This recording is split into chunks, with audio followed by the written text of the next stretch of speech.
Hey guys, welcome back to another podcast. Today we're going to be talking about the updates for August the 3rd, 2017. So for this week's update, we have Infernal Slayer Task, Tournament Worlds, and Poll 56. It has been slightly more than 2 months since the release of the Inferno, and the number of players successfully besting Karl Zook continues to increase.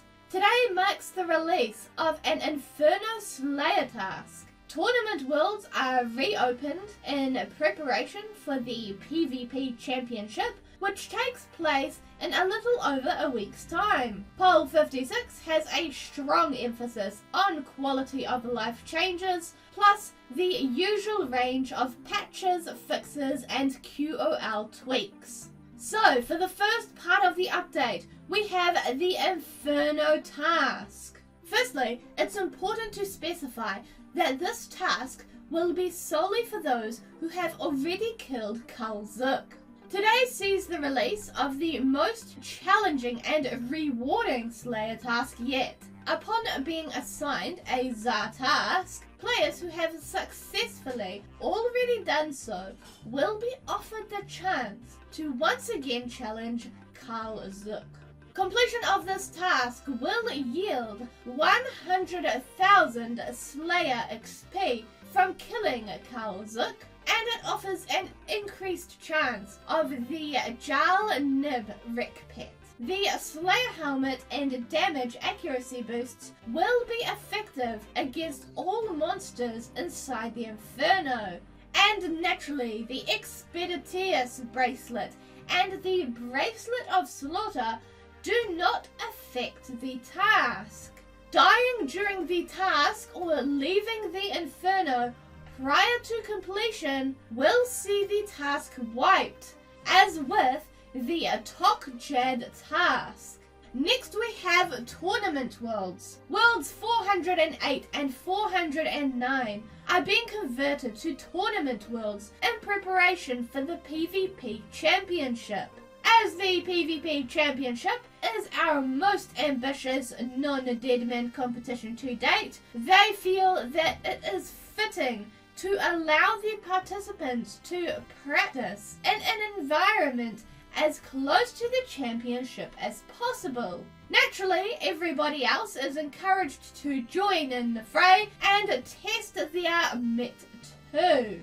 As with prior releases, you'll be given the freedom to select your own stats, and you'll have a wide range of equipment to choose from. The Tournament Worlds will be active until the 17th of August, so you have 2 weeks to hone your combat prowess. Be sure to watch all the action from the PvP Championships on twitch.tv/Runescape on Sunday the 12th and Sunday the 13th of August. And in other news, as the release of Fossil Island draws nearer, they've been hard at work implementing various requested fixes and quality of life changes to improve the playing experience. Color tags have been added to the following messages. Your cannon is out of ammo. Your kitten is hungry. Your kitten wants attention. You have run out of prayer points. You must recharge at an altar. You have a funny feeling you're being followed. You have been frozen. Your Trident of the Seas or Trident of the Swamp is running out of charges. Completion of your Slayer task. Degradation messages for Barrow's Equipment, Tentacle Whip, Arclight, Crystal Halberd, Crystal Bow, and Crystal Shield. Next we have a right-click option to quick buy from Gertrude has been added. Ancestral armor has been added to Hofethan's prices interface. A confirmation message has been added when dropping a light source into the Azarun fissure. A number of fixes have been made to the Sea Slug cutscene. A typo present in the completion message of a Corruption Achievement Diary task has been fixed. The message when peeking using the Lighthouse Dungeon ladder has been fixed. A 100 charge remaining warning has been added to the Trident of the Seas and Trident of the Swamp. A 100 charge remaining warning has been added to the Tentacle Whip. A 1% scale and 100 dart remaining warning has been added to the blowpipe. And lastly, messages detailing how many bone meal you have left to gain from Robin have been added. Next we have the literally playable poll. Poll 56 has a strong emphasis on quality of life changes. Recently they asked what you would like to see changed to improve your playing experience, and here's what they would like to offer.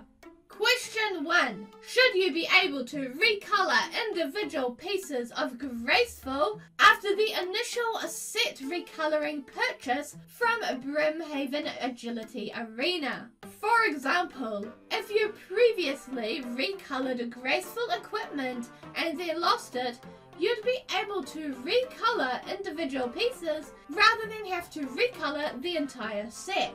There would still be a cost attached to individual pieces. Question 2. When on a task, should the Slayer Helmet effect be applied when attacking respiratory system encountered during the fight with the Abyssal Sire? This would apply the accuracy and damage boost of the Slayer Helmet. When hovering over the special attack bar of a weapon with a special attack, should the text box appear which details the effect of the special attack? Question 4. Should the stock of teleport cards in Diango's toy store be increased from 10 to 100? Teleport cards are used to charge the Chronicle, which provides teleports to the Champions Guild. Question 5. Should a Barbarian fishing spot be added to the top of the waterfall next to the Chambers of Xeric? Question 6. When picking up ammunition, which you already have equipped, should that ammunition be automatically equipped rather than going to your inventory? I definitely say yes for this one. That would be very helpful. Question 7. When picking up runes found within your rune pouch, should runes automatically be placed into the rune pouch rather than going into your inventory? Another very helpful suggestion, I think. Question number 8. Should the capacity of the bolt pouch be increased from 255 per slot to 10,000 per slot? Question 9. Should the glider option on the gnome pilots be moved to become the first option? Currently, the first option is talk. Question number 10. Should a chat box message be added which will inform you that the effects of a super anti-poison / antidote plus are about to expire, and another added to inform you when it has expired? Question number 11. Should a right-click chase option be added to all cats?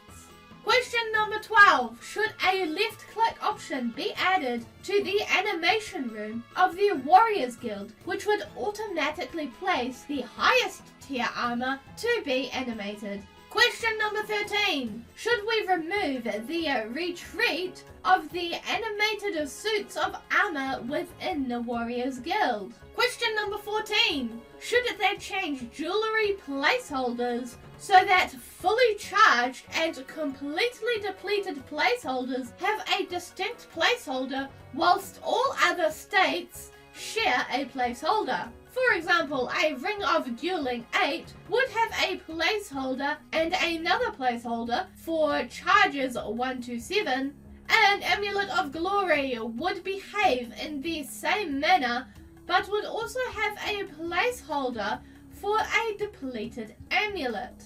Question number 15. Currently, when withdrawing doses of potions from the barrels in the Nightmare Zone, it will provide you with new potions in your inventory. Should they change this so that it will fill up already existing potions of lower dosage, for example, if you had a 1 overload in your inventory and you withdrew 3 more doses, you would currently be given an additional 3 overload. With this change, your additional 1 potion will be made a 4 potion. Question number 16. Should an additional option be added to the Ring of Dueling, which would teleport you closer to the lobby of the duel arena? The existing teleport to the entrance would remain. Question 17. Should the higher gamble option at Barbarian Assault offer a chance at rewarding players with elite clue scrolls? Question number 18. Should the Dark Mage found near the Underground Pass offer an option to recharge a barn staff for a fee? An uncharged staff would cost 100,000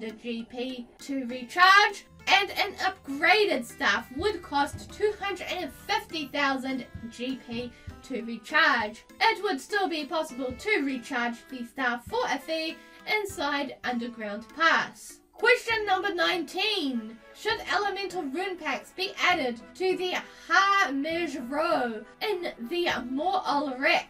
Question number 20. Should Brian O'Richard automatically give players a majestic jewel when entering Rogue's Den? Question 21. Should the appearance of the quests interface be recolored slightly to aid colorblind players? In our image example, the current interface is on the left and the new interface is on the right. It looks like it's only a slightly darker shade of every other color, so I don't see why not. Alright, question number 22. Should successfully defeating the Champion of Champions, Leon Decoeur, be rewarded with a cape similar to Toby's in Varrock? And again, here is the image of Toby's cape. Question number 23. Should a grapple shortcut be added to the observatory to allow ease of access once players have completed observatory quest? And finally, question number 24. Should a separate tracker be added for Lizardman Shaman? This will be separate from the Lizardman, but Lizardman Shaman kills will also contribute to the Lizardman tracker. It cannot track kills in retrospect. And as always, all of these updates are available for discussion on the Jagex forums. Be sure to check out that poll, guys, and make sure to vote so that you can get the updates that you would like to see coming into the game. Also, be sure to leave us a comment below on what updates you guys are most excited to hear about for this week and which ones you guys would like to see coming into the game. And as always, all of these updates are available for discussion on the Jagex forums. And with that, this brings us to the end of the updates for this week, guys. I hope you guys enjoyed the video. If you did, please leave us a like, share it with your friends, and don't forget to subscribe. Also, be sure to follow us on our Twitter page if you want to keep up to date with any more videos like these, or if you want to keep up to date with any of our game progress so far. I'll catch you guys in the next video, and happy scaping, everyone!